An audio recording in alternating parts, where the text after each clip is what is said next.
Hey, it's Rick here, and buckle up because Hollywood's favorite billion-dollar car commercial franchise is having a full-blown identity crisis. Transformers is basically the industry's problem child right now.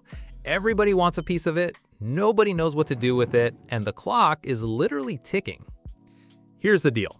It's been 3 years since the last live-action Transformers movie hit theaters, and in that time, we've gotten more contradictory rumors than a Marvel multiverse trailer. One week it's reboot incoming, next week it's G.I. Joe crossover. Then it's Michael Bay's back, baby. Paramount can't seem to make up its mind, and honestly, neither can we. But now there's an actual, real, not a rumor development. Paramount just locked in a new writer for the next Transformers movie, and his name is Jason Fuchs. Now that name might not ring a bell, but trust me, this guy's resume is more stacked than you'd think. He wrote the first Wonder Woman, the good one, before the franchise face planted. He co-wrote Argyle. He wrote Ice Age 4 if you're into that. And most recently, he's been running the show, literally as showrunner on Welcome to Derry, which blew up last year hard enough to already get a Season 2 greenlit, currently in production.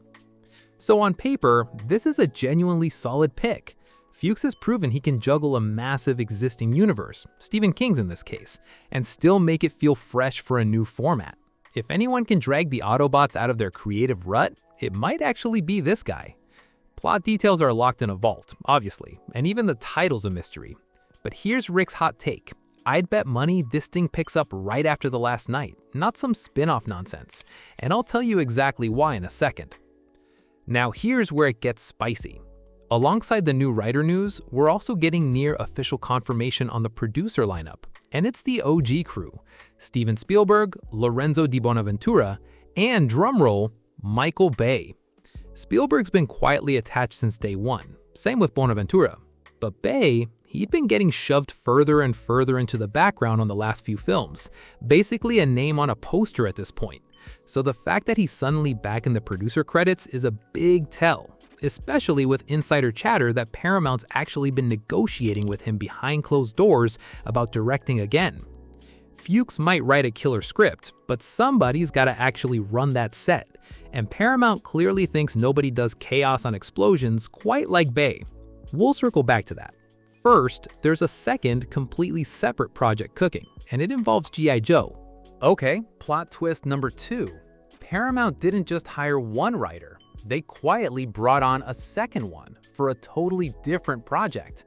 This one's for that G.I. Joe crossover the studio's been teasing for years and never actually delivering, like a friend who keeps promising to pay you back.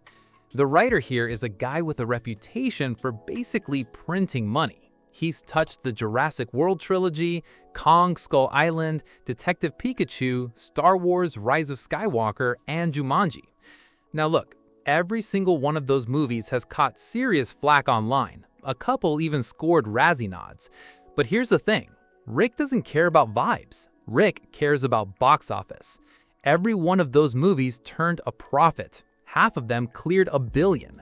So say what you want about the guy's storytelling instincts, dude knows how to deliver a blockbuster check cashing. And that's exactly what a nervous studio wants right now. Here's the twist though. This G.I. Joe crossover is being billed as a totally standalone film. Same studio, sure, but zero connection to the Beast Wars storyline that was supposedly next in line. And that lines up with something the last Transformers director Stephen Caple Jr. recently admitted.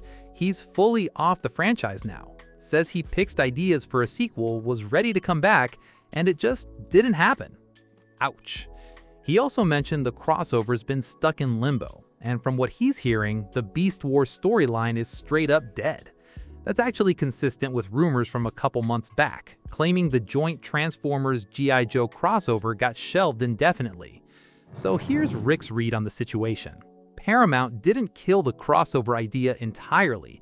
They just ripped up the old version and are starting it clean, as its own standalone thing, completely disconnected from the tangled mess that is the current Transformers timeline. Basically, a backup plan in case the Bay-directed comeback tour doesn't pan out. And here's why none of this is optional for Paramount. Under their licensing deal with Hasbro, they're contractually required to keep putting out live-action Transformers movies every few years, or they lose the rights entirely. That clock runs out in 2029. So one way or another, we are getting a new Transformers movie before then. No ifs, ands, or buts. That's the real reason for all this writer shuffling and director back and forth. Paramount's desperate to release something, but terrified of another flop. Which, by the way, is also why they're begging Bay to climb back in the director's chair, and why they grabbed a Star Wars and Jurassic World tier writer for the spin-off.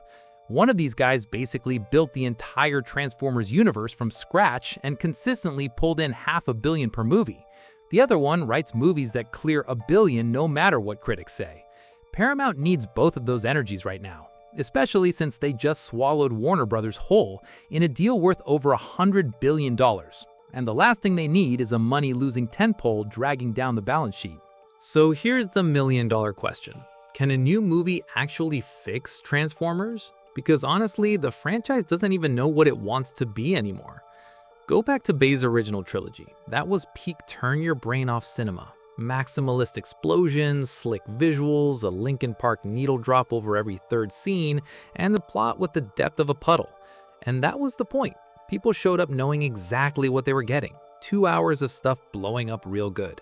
But that formula got old fast. The lore kept getting more tangled, the actors kept bailing, budgets ballooned, and profits started shrinking. So the franchise tried to reinvent itself. Bumblebee was actually decent, mostly because it went the opposite direction. Smaller, character-driven, one robot, one kid, actual stakes. Solid movie, messy timeline though. It kind of broke the franchise's own continuity. Then Rise of the Beast Wars came along, stuck awkwardly in the middle, and barely anyone noticed it existed. After that, live action got shelved and they pivoted to animation with Transformers 1, which, credit where it's due, actually had a great story about Cybertron, but box office-wise, total bomb. And now we're back to square one, asking, what's the move? Here's the trend Rick's noticed across all of Hollywood right now. Legacy nostalgia sells. Marvel's about to print billions this December off Robert Downey Jr. and the old Avengers crew coming back. Pirates of the Caribbean is dragging Johnny Depp back despite all the drama. The Mummy reboot is straight up pretending the third movie never happened just to get the original cast back. And yeah, Brendan Fraser is apparently back in fighting shape for it. Transformers isn't reinventing the wheel here. It's following the same playbook everyone else is running. Now, casting nostalgia is a little tricky since Shia LaBeouf haven't exactly been in a great place publicly the last few years, but bringing Michael Bay back behind the camera, that's the move that actually works. Because realistically, there's only two paths to revive a dying franchise. Full nostalgia trip or full reboot from zero. No spin-offs, no prequels, just start over completely. And right now, a total reboot feels way too risky for Paramount's blood. So the safer bet is putting Bay back in the chair, branding it as his big swan song for the franchise, and letting him actually close out the unicorn storyline properly. Fans, myself included, not gonna lie, would absolutely show up for that kind of nostalgia lap.